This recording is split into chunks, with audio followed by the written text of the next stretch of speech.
kacharot. Ayan, may binili akong dim sim sa supermarket. Ready to cook na siya, frozen. Ayan, frozen. So, ang gagawin ko rito, lulutuin ko siya sa air fryer. So, pinreheat ko na yung air fryer. Kaya ready na siya. Kunin natin ang air fryer. Na-preheat ko na ang ating air fryer. Ayan, ang ating air fryer. Then, ilagay natin ang dim sim. Pero, ito lalagyan ko siya ng satin. Para madali ko siya makuha. So, may nabibili guys na air fryer liner. So, kapag nagluto ka ng French fries or chips ang tawag dito sa Australia, ito siya, ganito siya guys. So, ilalagay mo na lang siya. So, kuha tayo ng isa. Para mamaya pag kinuha ko yung dim sim, ay mabilis na lang. So, kuha tayo ng isang air fryer liner.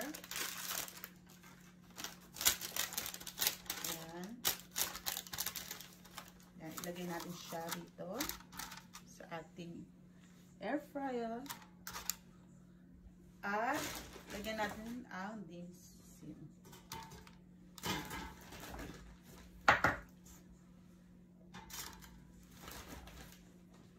Paborito to ng asawa ko, ang dim sim. Tapos nilalagay niya ang sausawan niya ay soy sauce. So, nagki-crave daw siya ng dim sim. So, lagyan natin ng gawin natin siya ng kung ano naman kasya. Siguro mga 1, 2, 3, 4, 5, 6, 6. Pwede na yun sa kanya. So, iset natin siya sa air fryer for 7 minutes ng 400 degrees Fahrenheit. Okay? Or until golden brown. So, tara guys, isalang na natin.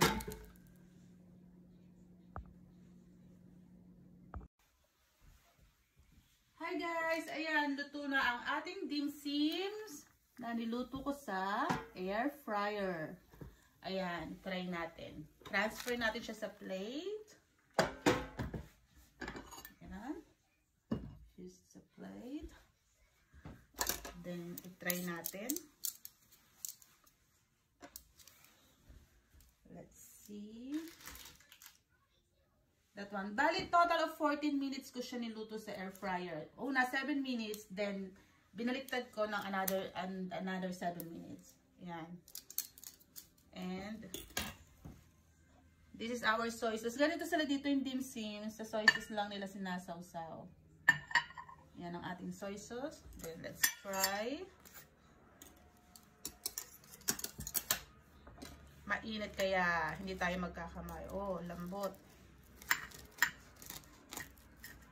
Let's try kung lutong-luto. Ayan, usok pa guys. Oh. Malambot sa loob, then bit crunchy outside. Then, oops. May steam pa. Usok. Let's have a taste.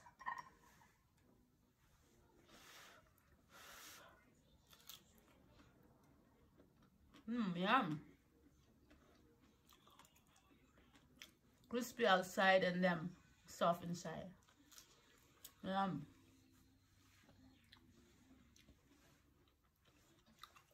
Good. Kain tayo guys. So, i-transfer ko na siya lahat dito sa plate. Mainit pa siya. Kaya, transfer natin siya lahat dito sa plate. Actually, niluto to para kay Wayne kasi request niya to eh. Paborito to ni Wayne, dim sim. So, ayan. Then, ilagay natin yung soy sauce sa gitna.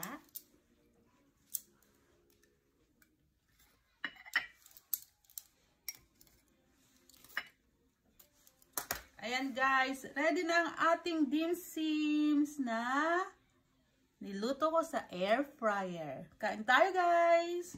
Bye-bye!